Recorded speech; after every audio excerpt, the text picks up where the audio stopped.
Mwanafunzi wa kidato cha kwanza shule ya sekondari Ubena iliyopo halmashauri ya Chalinze mkoani Pwani amefanyiwa ukatili na mtu anayedaiwa kuwa ni baba yake mdogo kwa kukatwa sehemu zake za siri. Rais wa Jamhuri ya Muungano wa Tanzania Samia Suluhu Hassan ameonyesha kusikitishwa na kushuka maadili ya watumishi wa umma, akisema hali hiyo inaashiria ukosefu wa uzalendo miongoni mwao.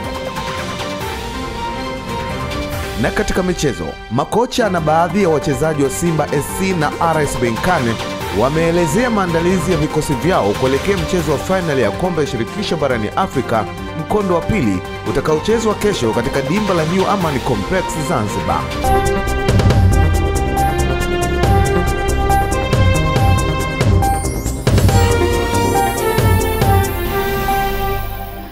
Naam, mtazamaji, ikiwa leo ni usiku wa Jumamosi, ni matumaini yangu buheri wa afya njema.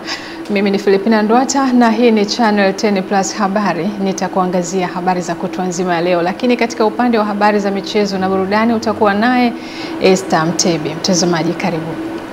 Rais wa Jamhuri ya Muungano wa Tanzania Dr. Samia Suluhu Hassan ameonyesha kusikitishwa na kushuka kwa maadili ya watumishi wa umma, akisema hali hiyo inaashiria ukosefu na uzalendo miongoni mwao. Kauli hiyo ameitoa leo Mei 24 Ikulu jijini Dar es Salaam wakati akiwaapisha viongozi aliwateua, akiwemo Jaji John Mgeta aliyeapishwa kuingia tume ya maadili. Tupate taarifa zaidi. Kule mnakokwenda fanya kazi kwa mashirikiano, lakini na wale mtakaokutwa, mawaziri wako hapa na makatibu wakuu mmekuja kupokea watu wapya, mkawape ushirikiano na muelekeze ipasavyo wapya wanaokuja. Dr. Nagu, hongera. Tumekuweka nafasi hii. Katu ni majukumu makubwa kuliko uliokuwa nayo. Nikwambie tu kwamba unakwenda kuwa naibu katibu mkuu ndani ya TAMISEMI masuala ya afya. Ni Tanzania nzima ndani ya tawala za mikoa na serikali za mitaa. Kwa upande wa Jaji Mgeta, Susan Mlawi hayupo. Lakini Jaji Mgeta upo. Umeapa kuingia kwenye tume ya maadili. Huko nako kuna kazi na mkubwa wako yuko hapa. Kuna kazi. Sisi viongozi ni wanadamu, ni watu na wanadamu. Tuna miko tumewekewa. Ukitufanyia assessment leo, unaweza ukatukuta only 30% tunafuata kweli hiyo miko ya uongozi. Kwa hiyo naomba mkasimamie maadili kwenye utumishi wa umma. Tumeharibika leo hii. Mtumishi wa umma anakosa uzalendo, anakosa tuseme nini sijui, ile moyo, na kwamba mtumishi wa umma anathubutu kuchukua siri kwenye mafaili, akapiga picha kwenye simu yake na akasambaza kwenye, akijua kwamba anamkomoa rais, akijua kwamba sijui anamkomoa nani inline, lakini kumbe ni yeye amekosa maadili, ni yeye hawajibiki kwa taifa lake, uzalendo kwa taifa lake hakuna. Mtoto mmoja wa kiume mwenye umri wa miaka 13, mwanafunzi wa kidato cha kwanza shule ya sekondari Ubena iliyopo halmashauri ya Chalinze mkoani Pwani amefanyiwa ukatili na mtu anayedaiwa kuwa ni baba yake mdogo kwa kukatwa sehemu zake za siri. Tupate taarifa zaidi. Kamera ya Channel 10 imezungumza na mtoto huyo ambaye jina tunalihifadhi, ambapo anasema tukio hilo lilitokea Machi mosi mwaka huu majira ya saa 5 asubuhi. Alipoambiwa na baba yake mdogo waende wakakate kuni porini, ambapo alimgeuka na kumkaba na kumwekea kitambaa usoni na mwisho akapoteza fahamu. Mtoto huyo anasema alizinduka majira ya saa 11 jioni na kujikuta hana sehemu zake za siri, akivuja damu huku akiwa amefunikwa matawi ya miti na magogo, akiwa bado anakabiliwa na hali ya usingizi mzito, lakini alijitahidi kurudi nyumbani kwa bibi yake. Kumoja kaniambia tuende kutafuta kuni. Kufika kule kanikaba nikazimia. Kuzimia nikazinduka na kuta sehemu za siri zimekatwa. Karudi nyumbani kalala. Asubuhi walianiamsha niende shule. Nimwambia mimi siwezi kwenda shule, kaka kesho kinauma. Saa 4 ndo bibi kaja kaniangalia, ndo ninatoka damu, ndo kaniambia niende hospitali. Baba mzazi wa mtoto huyo ambaye anaishi Manzese jijini Dar es Salaam anasema mtoto wake alikuwa akiishi na bibi yake Chalinze Ubena. Baada ya kupata taarifa hiyo, aliripoti tukio hilo kituo cha polisi Mdaula na baadaye Chalinze, huku mtoto akiendelea na matibabu katika hospitali ya taifa ya Muhimbili Mloganzila. Hata hivyo, baba huyo ameshangazwa na kitendo cha polisi mkoa wa Pwani kushindwa kutoa ushirikiano ili kumpata mtuhumiwa kwa zaidi ya miezi 2 sasa tangu tukio hilo litokee. Hiyo mpelelezi ndio ananiambia, alisema mambo sio tu usiki mambo ya familia. Tulipata hizo kituo cha Chalinze pale. Tukaingia pale kwenye upelelezi kwenye ustawi ya jamii. Tukaulizwa pale, yeye akauliza dadangu, yeye muone mtoto jinsi alifanywa kweli kwa hamna kitu. Dada akasema mimi sijaona. Yeye baba mtu mtoto wako muone kama huko hamna kitu. Nikisema mimi hata msemo mtu kwa sipo. Ila nikamwambia afande, mbona kwa usani sio mbali? Tuna lipo hospitalini wewe dunia. Kama akajishuhudia yeye mwenyewe mpelelezi. Kama huko hamna kitu kabisa. Kutokana na hali hiyo alionayo kimaisha, baba mzazi wa mtoto huyo ameiomba serikali kuingilia kati swala hilo ili mtoto huyo apatiwe huduma za matibabu. Mimi naomba tu wanisaidie, maana mimi wazangu mdogo, maana sema mimi kama asubuhi nashindia nakula miogo 2 na nalaoni kesho hiyo hapo. Huyu mtoto abidi atibiwe, abidi yale. Kuna mtu mwingine alipo kule anasoma shule, abidi nitafuta hela nimushela kule. Kwa mimi kijuma miwazo sina wa kifedha. Kama jana abidi ndo usalimu mtoto huyo. Tukao hela hatuna. Ndugu wote simu wamefunga. Channel 10 ilifika katika hospitali ya taifa Muhimbili Mloganzila ili kupata taarifa za kitabibu, lakini ilishindikana kutokana na kile kilichoelezwa na afisa wa kitengo cha mawasiliano hospitalini hapo kuwa taarifa hiyo haiwezi kutolewa kwani maadili ya kidaktari hayaruhusu kutoa siri za mgonjwa. Hata hivyo, Channel 10 ilifunga safari kuelekea Kibaha kuonana na kamanda wa polisi mkoa wa Pwani Salimu Mokes kuzungumzia swala hilo, lakini hakuweza kutoa ushirikiano, huku akisema hana taarifa zozote juu ya tukio hilo. Mimi ni Kisa Mwipiana wa Channel 10. Zaidi ya watoto milioni 1 nchini Ethiopia wamepewa chanjo ya surua kama sehemu ya kampeni ya kitaifa ya kudhibiti kuenea kwa ugonjwa huo. Tupate undani wa taarifa. Kampeni ya chanjo ambayo inalenga watoto milioni 17.5 wenye umri kati ya miezi 6 na miaka 5 inaenezwa katika kanda zote za nchi hiyo ya Afrika Mashariki. Shirika la Fan Broadcasting Corporate lilinukuu maafisa wa Wizara ya Afya wakisema siku ya Alhamisi, mpango wa chanjo sio tu unalenga kuwalinda watoto dhidi ya surua, lakini pia kutambua wale walio katika hatari kutokana na utapiamlo, upungufu wa vitamini A na mapungufu katika chanjo ya kawaida. Ripoti hiyo ilisema surua, ugonjwa unaoambukiza sana unaoenezwa kupitia matone ya kupumua na mguso wa moja kwa moja, bado unaendelea nchini Ethiopia, huku visa vipya vikiripotiwa kila mwaka. Shirika la Afya Ulimwenguni lilisema ugonjwa huu huathiri watoto hasa na unaweza kusababisha matatizo makubwa kama vile homa, kikohozi kikavu, mafua ya pua na koo. Inaweza kuzuilika kupitia chanjo kwa wakati, shirika liliongeza. Shabani Mpute, Channel 10+. Shirika la Viwango Tanzania TBS limeteketeza tani 2 za bidhaa za vyakula, vinywaji na vipodozi vilivyokamatwa katika msako kwa wafanyabiashara wa halmashauri zote za mikoa ya Dodoma, Singida na Tabora kutokana na ubora wa viwango, ikiwemo kuhaririwa muda wa mwisho wa matumizi. Taarifa zaidi na Amani Mbando. Bidhaa zilizoteketezwa zina thamani ya zaidi ya shilingi milioni 32 ambapo zimekamatwa katika kipindi cha miezi 5 iliyopita kupitia msako uliofanywa kuanzia mwezi Disemba mwaka jana 2024 katika mikoa hiyo inayohudumiwa na TBS kanda ya kati.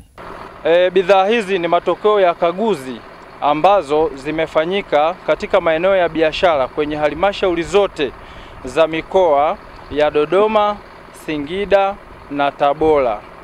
Bidhaa hizi tunazoteketeza zina madhara na athari kubwa za kiafya kwa watumiaji na uchumi wa nchi kwa ujumla. Kwa upande wa bidhaa za vyakula ambazo zimeisha muda wa matumizi na ambazo zimehaliliwa tarehe za mwisho wa matumizi, zina athari za kiafya za muda mfupi na muda mrefu, ikiwa ni pamoja na saratani. Kwa sababu hizo, TBS imeonya wafanyabiashara ambao wanajihusisha na uuzaji wa bidhaa za aina hiyo kwa kuwa zina athari kwa watumiaji pamoja na uchumi wa taifa. Tunatoa wito kwa wafanyabiashara kukagua bidhaa ili kujiridhisha ubora wake. Pia wahifadhi bidhaa kwa kufata kanuni za wazalishaji. Waepuke kuuza bidhaa za vipodozi vyenye viambata sumu na waache mara moja kuhariri taarifa za mwisho wa matumizi wa bidhaa. Kwa mujibu wa TBS kanda ya kati ni kuwa operesheni zaidi za kuendelea kuwasaka wafanyabiashara wanaouza bidhaa zilizohaririwa muda wa matumizi na kutokidhi vigezo vya kuuzwa nchini ni endelevu ili kuendelea kulinda afya za walaji na uchumi wa nchi. Amani Mbando, Channel 10, Dodoma.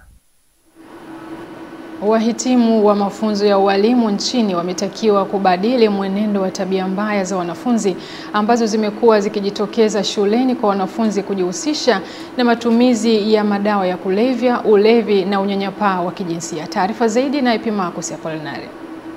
Rai hiyo imetolewa na ofisa mwandamizi kutoka ofisi ya makamu wa rais Ezekiel Gwatengire wakati wa mahafali ya 41 ya chuo cha ualimu Tukuyu wilaya ya Rungwe mkoani Mbeya, ambapo amewataka walimu na wahitimu wa vyuo vya ualimu kuzuia mmomonyoko wa maadili kwa wanafunzi, huku mkuu wa chuo hicho Shamira Makau ameeleza jinsi serikali ilivyoboresha sekta ya elimu na hasa katika chuo hicho.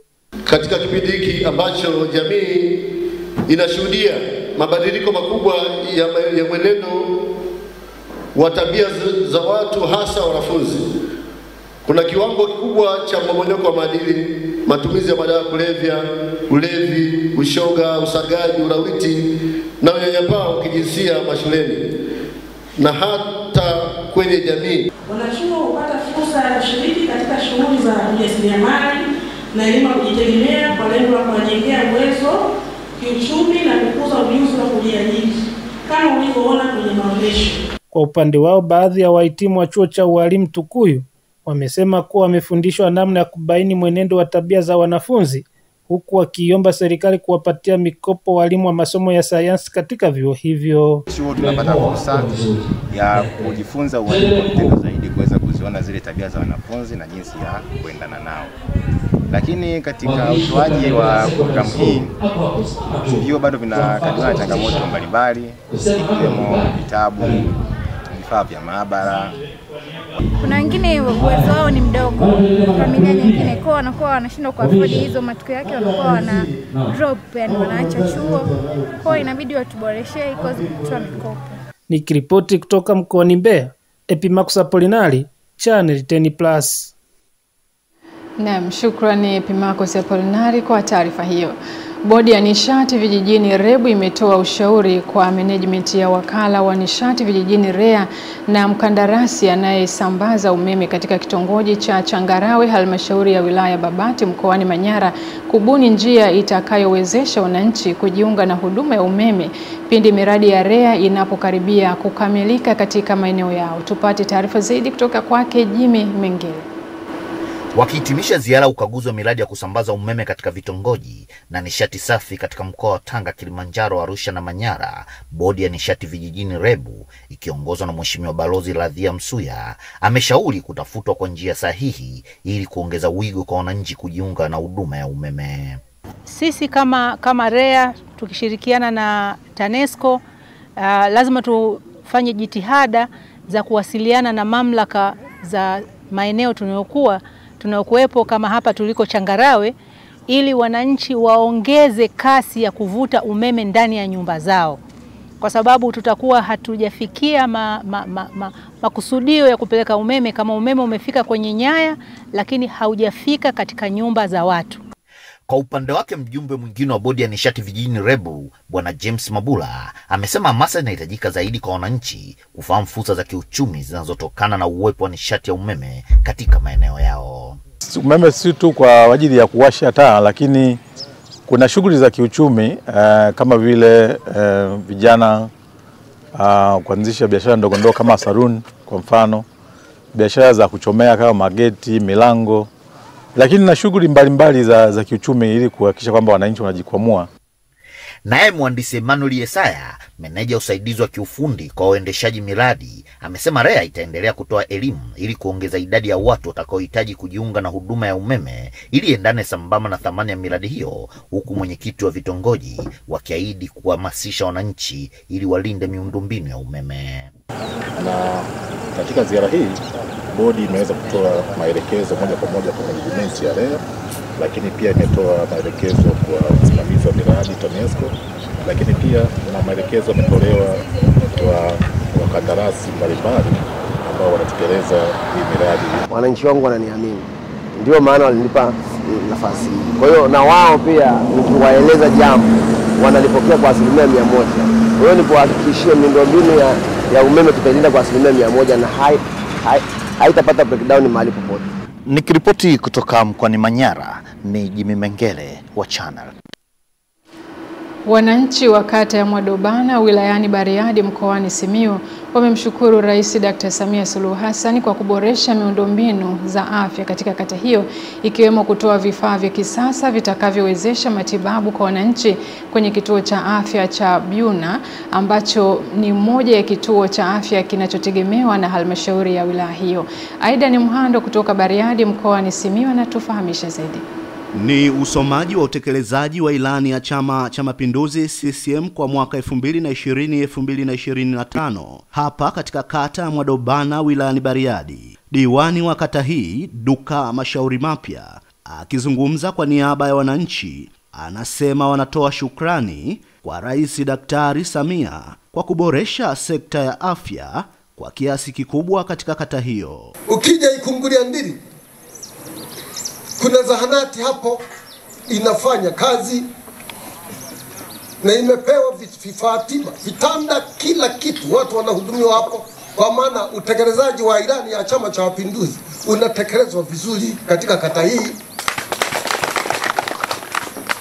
Kwa vijiji viwili tulivyokubaliana, Mheshimiwa Mbunge, Byuna na Mwaburuda watahudumiwa kituo cha afya ambacho ni kituo kikubwa kabisa. Mbunge wa jimbo la Bariadi Mhandisi Kundo Matthew akizungumza na wananchi wa kata hiyo anaeleza namna utekelezaji wa ilani ulivyofanyika katika kata za Mwadobana na Nkololo ambapo huduma mbalimbali za kijamii zimewafikia wananchi. Lakini vile unapoleta maji,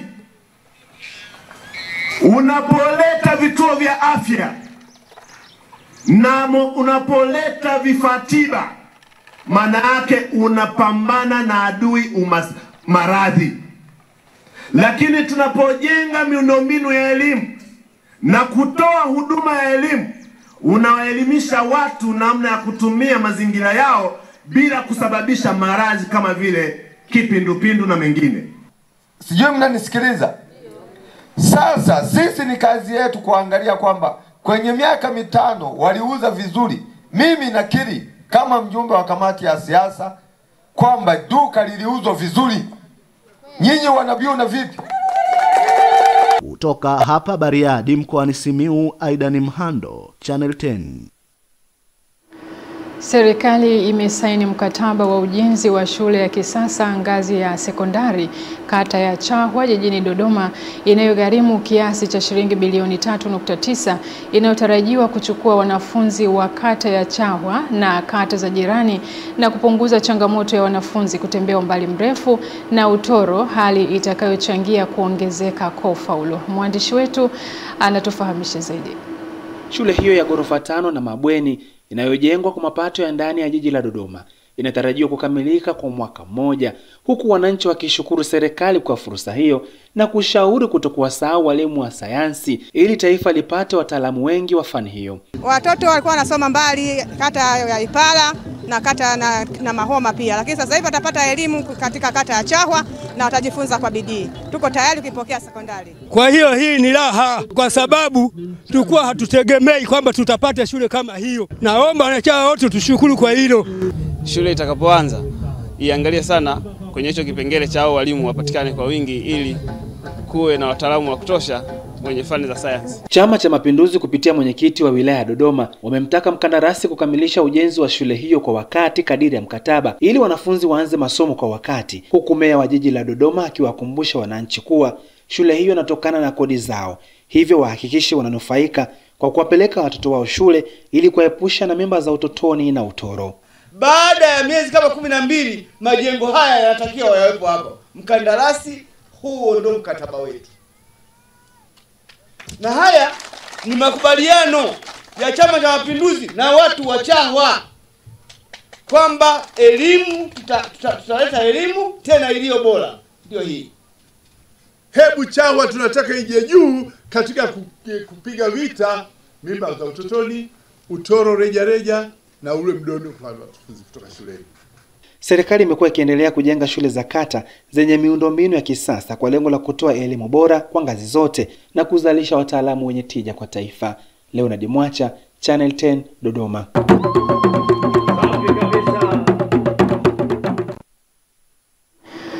Mkuu wa wilaya ya Nkasi mkoani Rukwa Peter Ambrose Lijuakali amewaagiza madiwani wa wilaya hiyo kusimamia upatikanaji wa chakula shuleni kwa kutumia rasilimali zilizopo badala ya kuacha rasilimali hizo kutumika kwa mambo mengine. Wilbard Sumia anatutaarifu zaidi. Akizungumza katika baraza la madiwani katika mji mdogo wa Namanyele wilayani Nkasi, Lijuakali amesema shule zina maeneo ya mashamba, lakini mashamba hayo badala ya kuzalisha chakula cha shule yanatumiwa na watu binafsi. Nataka mniletee taarifa nyingine kwa majina na kwa idadi ya ekari ya kwenye kila shule, kwamba shule ya majengo wa ekari 200, wanaolima ni tone ya 20, yote ya 10, nane ya 7. Mniletee hiyo idadi na hiyo takwimu ofisi. Kamati ya elimu na afya imeungana na baadhi ya madiwani kuzungumzia umuhimu wa kutoa chakula shuleni na kuimarisha sekta ya afya. Mpango mkakati wepo kuhakikisha vituo vyote vinavyotoa huduma za afya kubandika bei za huduma katika mauzo ya matangazo. Mheshimiwa Rais Dr. Samia Suluhu Hassan ametuletea fedha za kituo cha afya kata ya Kala. Nataka kujua ni vipi kituo cha afya Kala kitafunguliwa ili kupunguza vifo vya watoto na wajawazito. Vile maelekezo ya Mheshimiwa DC imechukua maelekezo yote kuhusu upande wa chakula, usimamizi wa miradi ya maendeleo pamoja na ukusanyaji wa mapato. Sasa tutajitahidi kusimamia. Nikiripoti kutoka mkoani Rukwa, Wilbard Sumia, Channel 10+. Shukrani Wilbard Sumia kwa taarifa hiyo. Na mtazamaji, unaendelea kufuatilia habari kutokea hapa Channel 10+. Nami ni Filipina Ndwata. Twende mapumziko mafupi, tukirejea tutaendelea na habari ya usiku huu.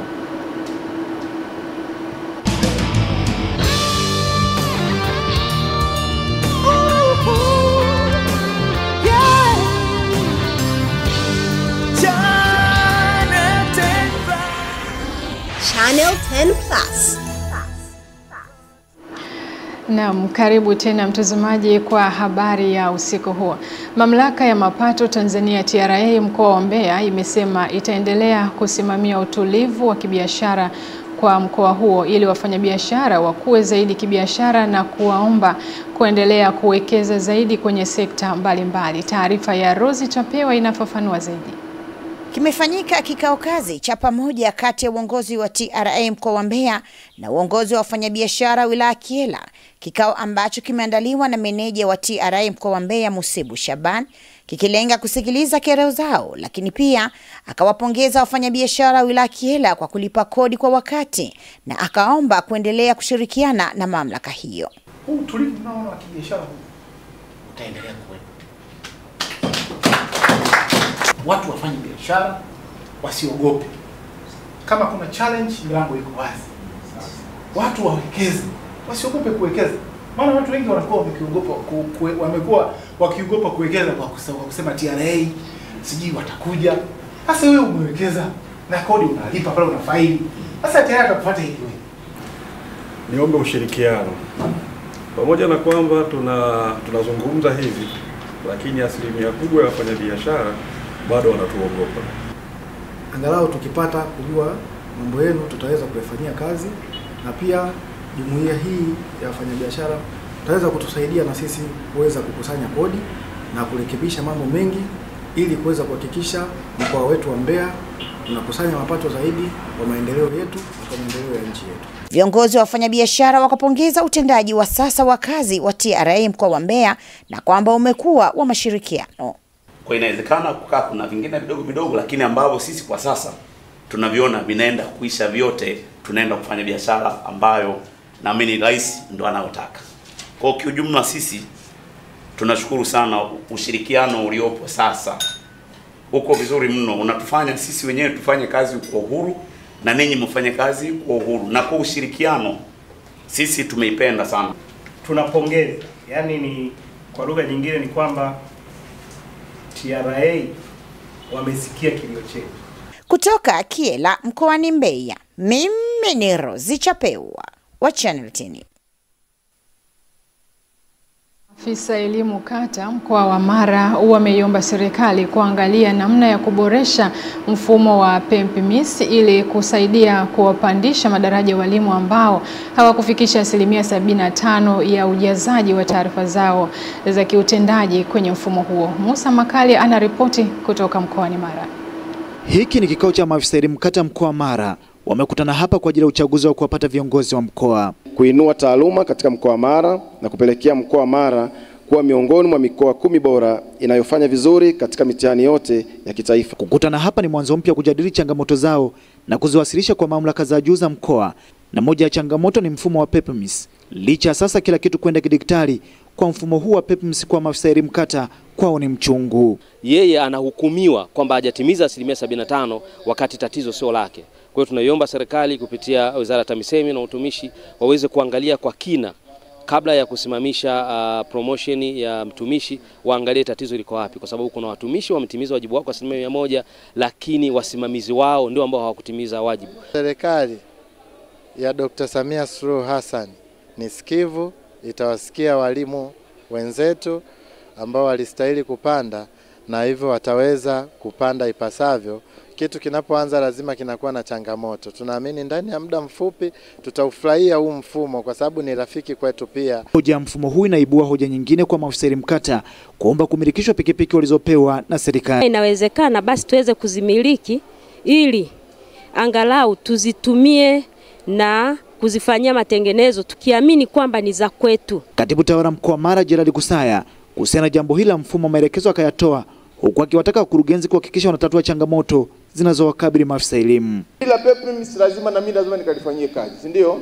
Ingekuwa ni kwa mapenzi yangu tu mimi hapa ningeshatoa maagizo, si ndio? Waahidi ili kuanzia Jumatatu nalifanyia kazi ili tuweze kuona kama pana lupu iweze kutimika, sawa? Kama ni mtu nafasi yake kukaimu, miezi 6 inatosha. Endelee kufanya kazi zetu kwa bidii, lakini pia kwa kuzingatia miiko na maadili yetu. Usifike sehemu sasa wewe afisa elimu kata na pikipiki yangu ndo kafanya bodaboda.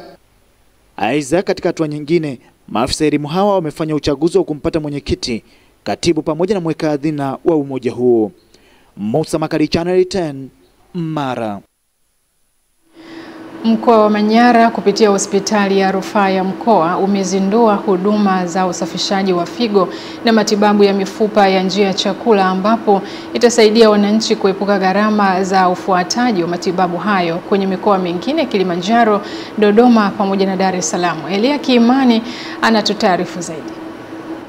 Akizindua huduma hizo mara baada ya serikali kutoa zaidi ya milioni 500 kwa ajili ya vifaa vya kutolea huduma hizo, mkuu wa mkoa wa Manyara Queen Sendiga ameutaka uongozi wa hospitali ya rufaa kuhakikisha huduma ni stahimilivu na kutunza vifaa hivyo. Zindua huduma ya kwanza ya usafishaji wa figo, ambao kwa kweli imekuwa ni changamoto kubwa sana. Lakini pia tunajua tuna magonjwa haya ya kuumwa matumbo.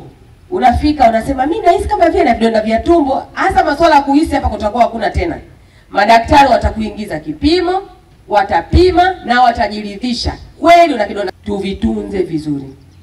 Tuhakikishe kwamba vifaa hivyo vinatunzwa vizuri na huduma hii inakuwa endelevu na stahimilivu. Pamoja na uzinduzi wa huduma za kusafisha figo na matibabu ya mifumo ya chakula, hospitali hii bado inaeleza ukabiliwa na changamoto mbalimbali. Kasi ndogo ya upangiwaji fedha za miradi kwa ajili ya umaliziaji wa majengo yote ya hospitali.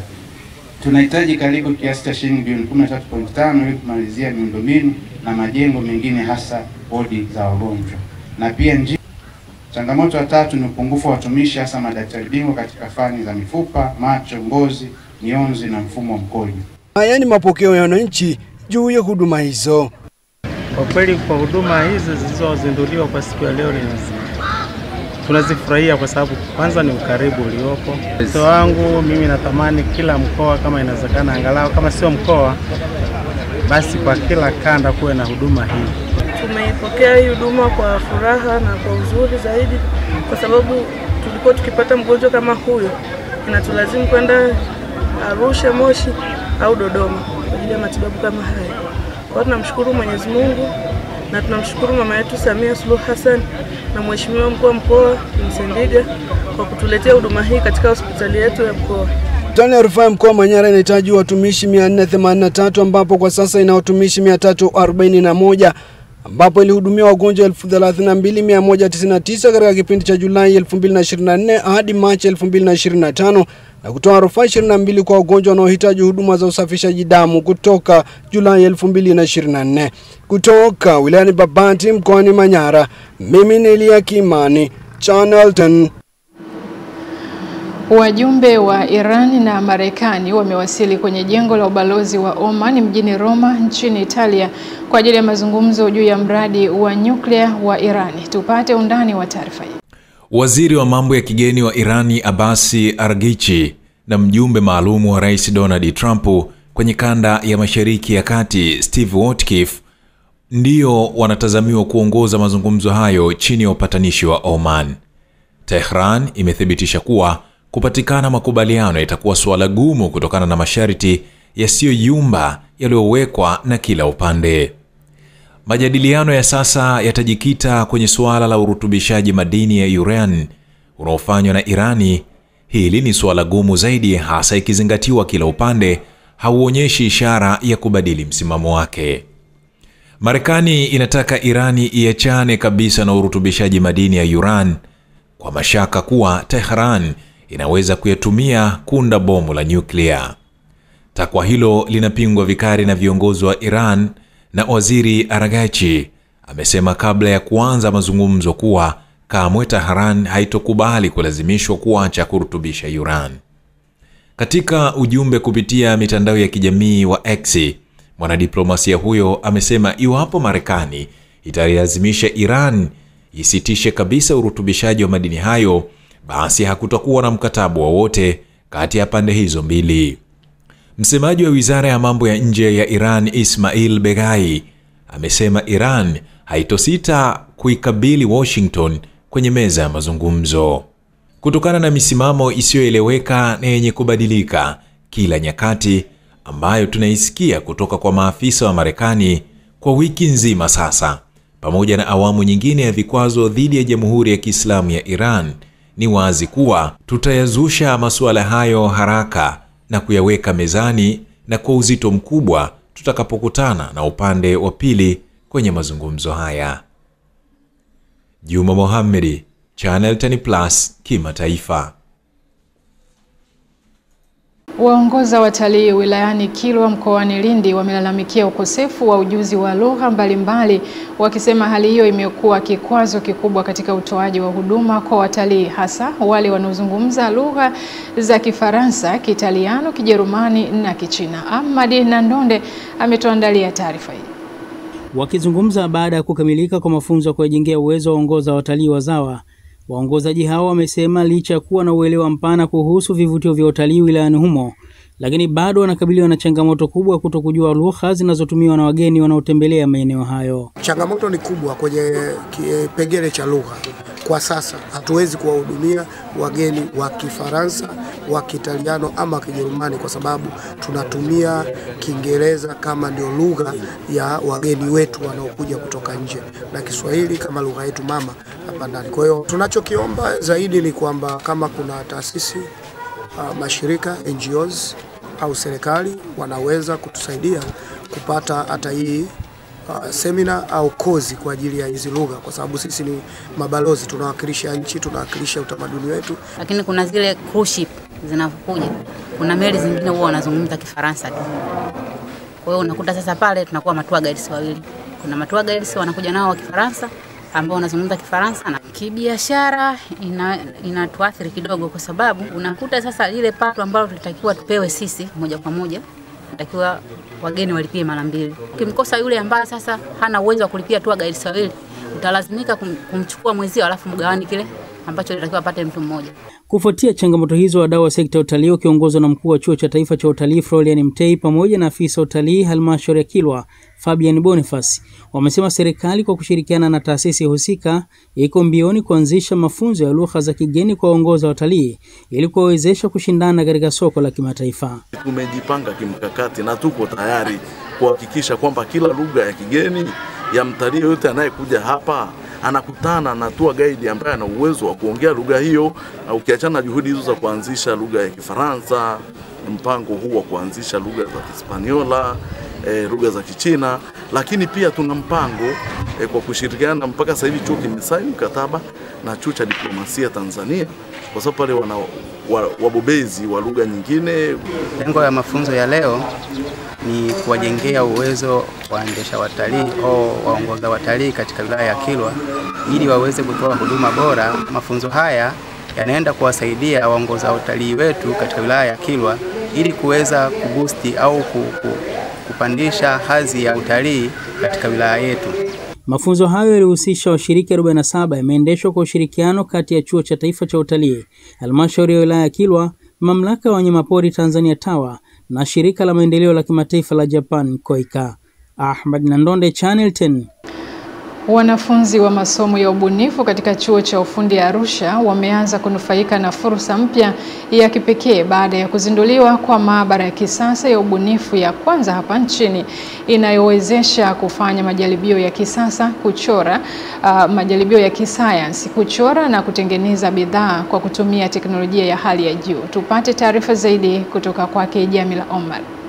Maabara hiyo imejengwa kwa ushirikiano kati ya serikali ya Tanzania na shirika la kimataifa la maendeleo la Korea, KOICA, kama sehemu ya juhudi za kimataifa za kukuza elimu ya kiufundi na kuboresha ubunifu miongoni mwa vijana wa Afrika. Akizungumza wakati wa hafla ya uzinduzi, mkuu wa chuo hicho Musa Chacha amesema kuwa maabara hiyo inalenga kuimarisha ujifunzaji kwa vitendo na kuongeza uwezo wa wanafunzi kubuni suluhisho sahihi kwa matatizo halisi ya jamii. Maabara hii vijana wetu wakishasoma wakajifunza vizuri na watafundishwa jinsi ya kubuni na kutengeneza michoro kwa kutumia kompyuta. Na kimaliza na kuna mle ndani kuna 3D printer wanatengeneza baadhi ya vifaa. Itasaidia sana vijana wetu baadaye kuweza kuzifanyia kazi. Hata kama wamepata kuajiriwa, basi watafanya kazi kwa ufanisi katika hizo kampuni. Na hata kijana akiamua kwamba anajiajiri mwenyewe, tayari atapata umahiri wa kufanya kudesign hiyo michoro mbalimbali na kuiunda na kuweza kuiuza. Hii mechanical lab itatusaidia pia katika tukimaliza masomo yetu, tunapoenda huko nje mtaani, hatuwezi kutegemea kwamba tutaendelea kuajiriwa siku hadi siku. Kwa sababu sisi ni wasomi na tumepata elimu bora. Hivyo basi jamii inatutegemea kwamba sisi pia tuje na vitu vikubwa kutoka katika elimu yetu tuliyoipata. Mwakilishi wa KOICA, Manshik Shin, amesema mradi huo ni sehemu ya juhudi za kuimarisha maendeleo endelevu kwa kuwezesha vijana kielimu. And sustainable energy solutions, 3D technology at the heart of modern engineering. Maabara hiyo inatarajiwa kuwa kichocheo kikubwa cha ubunifu wa kiteknolojia na si kwa Chuo cha Ufundi Arusha pekee, bali pia kwa taifa kwa ujumla. Jamila Omar, Channel 10, Arusha. Wakazi wa kijiji cha Saragurwa, wilaya ya Geita mkoani Geita wameiomba serikali kuingilia kati sakata la wenyeviti wanaochaguliwa kwenye kijiji hicho kutomaliza miaka 5 ya uongozi wao kutokana na sababu mbalimbali ikiwemo kupinga vitendo vya rushwa vinavyotokana na ajira za ulinzi wa bomba la maji la mgodi wa GGML linalopatikana katika eneo hilo. Taarifa zaidi na Mrisho Sadik. Wananchi hao wametoa kilio hicho mbele ya mkuu wa mkoa wa Geita Martin Shigela aliyefika katika kijiji hicho kukagua shughuli za maendeleo, kusikiliza na kutatua changamoto, ambapo baadhi ya wakazi wa kijiji hicho wameiomba serikali kuchukua hatua za haraka kukomesha hali hiyo kwa kuwa wameshindwa kufanya maendeleo kwa sababu ya watu binafsi. Mimi nashangaa hivi mwenyekiti aliyedhaminiwa na Chama cha Mapinduzi si yeye vile vile ndio msimamizi wa kuzuia rushwa. Sasa anapokataa rushwa anafutiwa udhamini. Hiyo sera hiyo kwenye katiba imetoka wapi? Sasa sisi kama wakaaji wa hapa inatuumiza, kila mwaka tunachagua, kila mwezi tunaletewa makaimu. Hapo Mheshimiwa mkuu wa mkoa, changamoto ya hapa ni serikali yetu haitaendelea kwa sababu ya changamoto ya watu walioacha madaraka hawakulizia kama wamemaliza mida zao. Asante. Mtendaji wa kata hiyo amekiri kuwepo kwa mgogoro huo na kwamba katika maamuzi ya awali mwenyekiti wa sasa yupo katika hatihati ya kufukuzwa kwa madai ya kupinga vitendo vya rushwa katika mchakato wa vijana wa kijiji hicho kuomba ajira ya ulinzi wa bomba la maji. Lakini ofisi ya kata inaendelea na suluhu kwenye vikao vya ndani kumaliza ule mgogoro. Na Jumatatu tuna kikao cha chama ngazi ya tawi na kata, serikali ya kijiji pamoja na mwenyekiti wa kijiji kwa ajili ya kutatua mgogoro kwa vikao vya ndani. Mkuu wa mkoa wa Geita Martin Shigela amelani vikali vitendo hivyo na kuahidi kuchukua hatua ili kukomesha tabia hiyo iliyojengeka kwa muda mrefu. Hatuwezi kukaa tunazungusha kuwasumbua wananchi kila mwaka kwenye uchaguzi kwenye mambo yetu ya ubinafsi ya kutaka kura rushwa kwenye kijiji chetu cha Saragurwa. Haiwezekani. Kwa hiyo tutalifuatilia jambo hili tuweze kukomesha tabia kama hii. Tunataka wananchi mkae kwa utulivu. Mmemaliza uchaguzi, tunataka mwenyekiti wa kijiji na kuja na serikali ya kijiji na chama kipo kinamuunga mkono na wananchi mnamuunga mkono. Kutoka Geita, mimi ni Mrisho Sadik.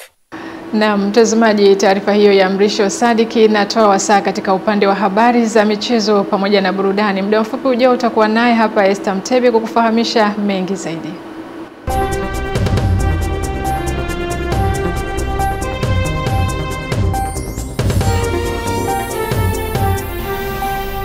Mimi ni mwanamchezo wako Esther Mtebe na tuanze na habari za michezo kitaifa. Ikiwa imesalia siku moja kuchezwa kwa mchezo wa fainali ya kombe la shirikisho barani Afrika mkondo wa pili kati ya wenyeji Simba Sports Club kutoka Tanzania dhidi ya RS Berkane ya Morocco, mwandishi wetu Salum Pelembo akiwa amewasili visiwani Zanzibar kwa ajili ya mchezo huo amezungumza na wadau wa soka visiwani humo kuelekea mchezo huo. Hii ni taarifa yake.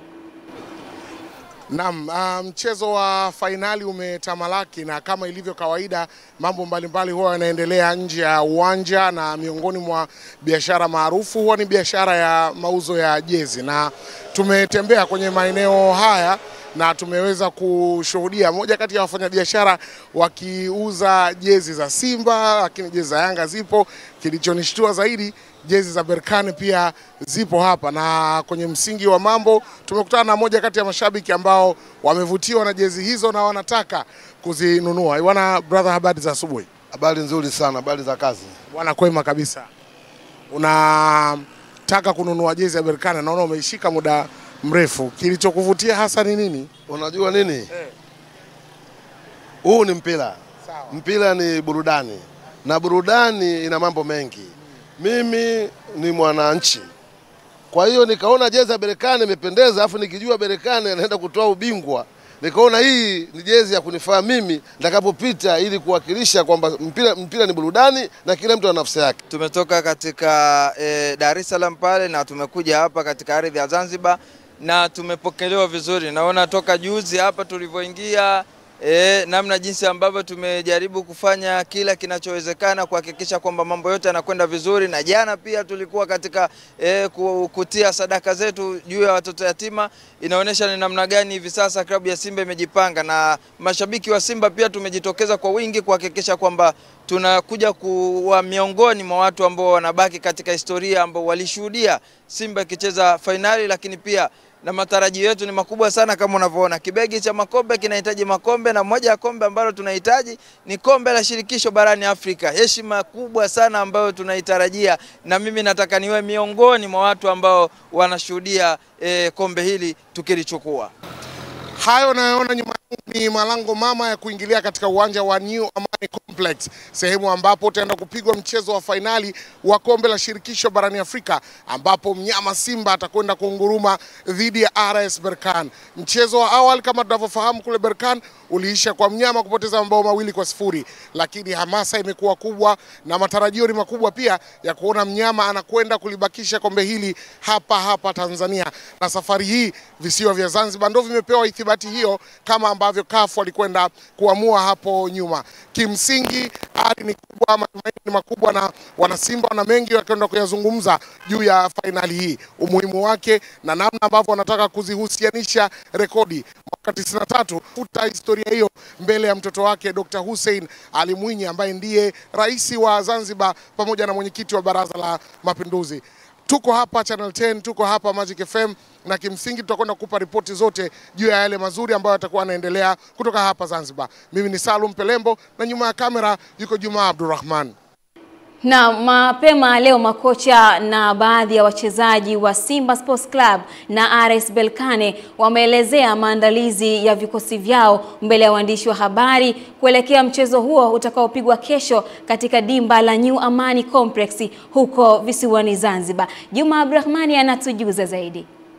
Hapa ni New Amani Complex visiwani Zanzibar, na iko tayari kwa ajili ya mchezo wa fainali. Kocha wa kikosi cha Simba Fadlu Davis anasema amekiandaa vizuri kikosi chake, na hii ni nafasi ya Simba kuonyesha Afrika nini ambacho wanataka kukifanya.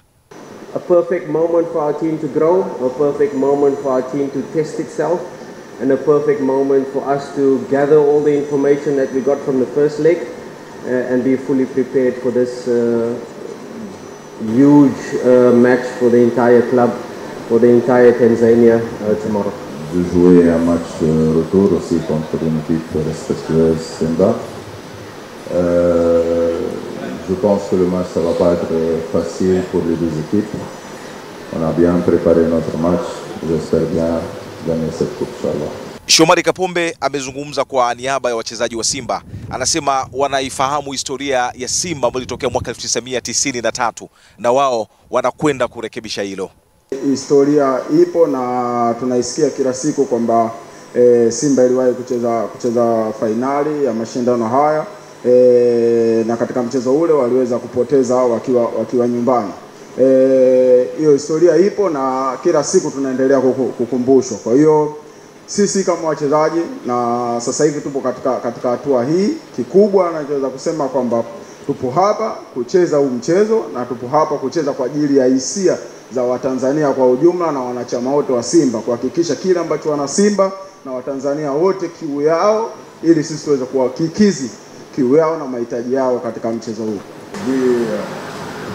L'équipe de Simba qui est une très bonne équipe. On est là, on est conscient de ce qui nous attend. On est prêt pour le match de demain.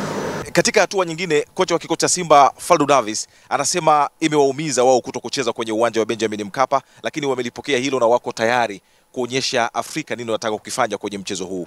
Okay, Benjamin Mkapa is a huge advantage for us, and it has a special feeling for the Tanzanians when no team comes out alive, whether it's Wydad, whether it's Al Ahly, whoever it is. And of course, we don't use that as an excuse. We come here with full confidence, we come here with full pride that the people of Zanzibar will stand behind us, the people of Tanzania will fly over, try to accumulate here from the people of Tanzania and the people of Zanzibar to come together, to unite, and to make this feel like a Simba home ground, although it's not Benjamin Mkapa. Mchezo utafanyika kesho majira ya saa 10 jioni hapa New Amani Complex visiwani Zanzibar. Mimi ni Juma Abdurrahmani na hii ni Channel 10. Huko Singida, mkuu wa mkoa huo Halima Omari Ndedego amewataka Watanzania hususan wakazi wa mkoa wa Singida kuendelea kuiombea timu ya Simba ili iweze kupata ushindi katika mchezo wao marudiano unaotarajiwa kuchezwa kwenye uwanja wa Amani huko Zanzibar ili iweze kufanikisha na kulibakiza kombe hilo nchini Tanzania. Tupate taarifa zaidi. Tumebakiza muda mchache sana twende kwenye mechi ya marudiano ambao ndio ya mwisho itakayoamua nani mshindi. Bado ninayo imani kwamba timu yetu ya Simba itanyakua kombe. Ninaomba Watanzania wote kwa umoja wetu tuwaombee wana Simba, lakini hususan wana Singida wenzangu tuendelee kufanya maombi. Kimtanguliza Mungu anaweza kufanya miujiza na Watanzania tukabaki na furaha. Mkuu huyo wa mkoa amesema hayo muda mfupi baada ya uzinduzi wa jukwaa la maendeleo ya vyama vya ushirika mkoa wa Singida, na kisha akazungumzia pia kuhusu wananchi wa manispaa ya Singida kushuhudia mchezo huo kwenye uwanja wa Bombardier. Kwa kawaida asiyekubali kushindwa sio mshindani. Kwa hiyo mimi ni mshindani. Tumeanguka lakini haitanizuia kuwapa raha wana Singida, na niwaahidi safari badala kwa stand ya zamani naamini tuhamie pale Bombardier, tutafunga big screen kwa ajili ya wana Singida kufurahia mpira, lakini wengine walikuwa hajawahi kuingia Bombardier tangia imejengwa. Basi waweze kuingia na kuona uwanja wao bora kabisa, waanze kuleta matamasha mbalimbali, waongeze vipato. Katika mchezo wa kwanza marudiano wa fainali uliopigwa nchini Morocco, timu ya Simba ya Tanzania iliambulia kichapo cha jumla ya magoli 2 bila majibu kutoka kwa wapinzani wao timu ya RS Berkane. Nikiripoti kutoka mkoani Singida, ni mwana mchezo wako kiungo mstaarabu Jumbe Ismail wa Channel 10. Taarifa hiyo kutoka Singida inatuhitimishia habari za michezo kitaifa. Na sasa tuende kwenye habari za michezo kimataifa. Tuungane na msimulizi wetu mwanamichezo Witness Ngalawa Winga Teleza. Katika tetesi za soka, Manchester United imeripotiwa kuwaweka sokoni mastaa wake wote kwenye kikosi cha kwanza na kwamba hakuna ambaye hauzwi kwenye dirisha lijalo la majira ya kiangazi. Kipigo kwenye fainali ya Europa League kutoka kwa Tottenham Hotspur kimeifanya Manchester United kuwa njia panda kwenye suala ya kupata pesa za kutosha ili kusajili dirisha lijalo. Mabosi wa klabu hiyo ya Old Trafford waliweka matumaini ya kukamatia pauni milioni 100 kutokana na kufuzu ligi ya mabingwa barani Ulaya endapo kama ingebeba taji la Europa League. Lakini kushindwa kufanya hivyo, njia pekee ya kupata pesa kwa sasa ni kuuza mastaa wake ambao wapo katika kikosi cha kwanza.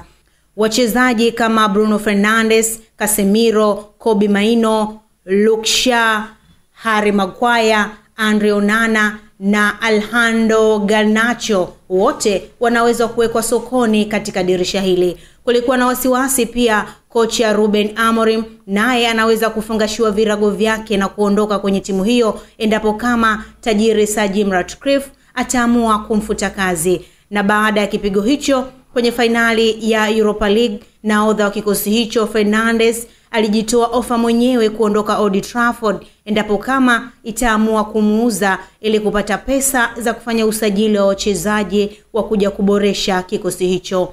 Msimu ujao utakuwa ni mara ya pili kwa Manchester United katika kipindi cha miaka 35 kushindwa kufuzu kucheza michuano yoyote ya Ulaya. Na kwenye suala la usajili, Manchester United tayari imeshaweka ubaoni majina ya mastrika inaowasaka ambao ni mkali wa Sporting Lisbon Victor Yozegi, yule wa RB Leipzig Benjamin Sesko na striker wa Ipswich Town Liam Delap. Lakini kushindwa kufuzu kucheza michuano yoyote ya Ulaya msimu ujao linamfanya kocha Amorim kuwa na wakati mgumu wa kupata wale wachezaji aliowataka, na hilo linaweza kumfanya kuhamia kwenye mpango mbadala.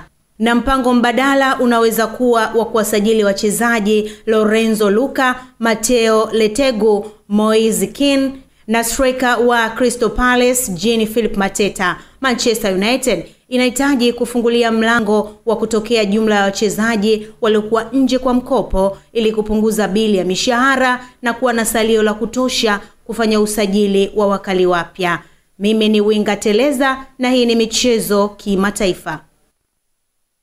Asante Winga Teleza. Na kutoka mitandaoni, moja ya video ya wanawake wa Zimbabwe wakiombea ndoa zao kwa kuchapa miti, ardhi na mawe imesambaa kwa kasi na kuzua mjadala, ambapo wanawake hao wanaamini kwamba wakipiga vita vya kiroho kwa ajili ya wanaume zao. Wanaunga mkono, wanasema ni njia ya kuvunja laana na vizuizi vya ndoa. Wakosoaji wanapinga wakisema haitegemei maandiko ya dini, ni aina ya mwelekeo wa ushirikina. Tukio hili limeibua wa maswali juu ya mipaka ya maombi, utamaduni na mafundisho sahihi ya kiroho. Hayo ndio ambayo yamejiri kwenye mitandaoni. Na hivyo ndivyo tunahitimisha habari za michezo na burudani kwa usiku huu wa leo. Niseme hivi, mpira ni dakika 90, lakini tuendelee kuiombea Simba kwa ajili ya kupata ushindi na kutengeneza heshima kwa Tanzania hapo kesho, kwa sababu ikipata kombe basi na Tanzania imeheshimika. Mimi ni Esther Mtebe, ni kurejeshe kwake Filipina Ndwata kwa ajili ya kuhitimisha habari kwa usiku huu wa leo.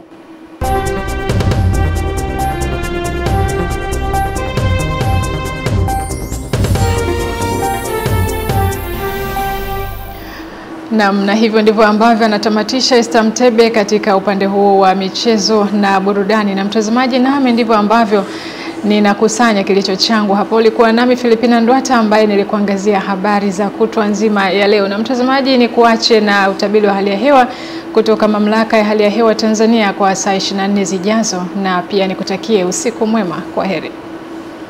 Sasa ni wasaa wa utabiri wa hali ya hewa kwa muda wa saa 24 zijazo, tukianzia saa 3 usiku kutoka Mamlaka ya Hali ya Hewa Tanzania.